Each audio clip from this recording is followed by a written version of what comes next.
যারা টাপ token claim করার পরে এখন অবধিও পাননি, পেন্ডিং বা সাকসেস দেখাচ্ছে, তাও টাস্ক ওয়ালেটের ভিতরে যায়নি 3000 টাপ টোকন, আপনারা ওটা কিভাবে ঠিক করবেন? প্লে স্টোরে যাবেন। প্লে স্টোরে যাওয়ার পরে বেল আইকনের পাশে দেখুন একটা ছবি বা আপনার নামের প্রথম ওয়ার্ডটা থাকবে, ওখানে একটা ক্লিক করবেন। ক্লিক করার পরে ম্যানেজ অ্যাপ অ্যান্ড ডিভাইস, ওখানে একটা ক্লিক করবেন। দিয়ে 2 নম্বর অপশানটায় ক্লিক করবেন, আপডেট। অল আপডেট না, আপডেটের ওখানে একটা ক্লিক করবেন। এই যে দেখুন, আমার যেরকম বাইন্যান্স আপডেটের জন্য আছে, আমি এখানে সব কটা আপডেটে দিয়ে দিব।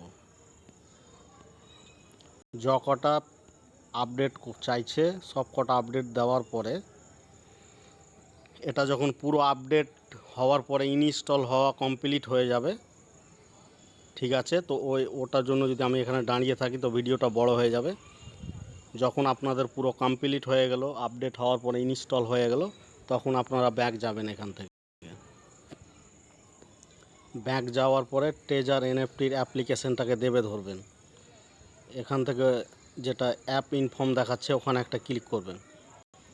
ক্লিক করার পরে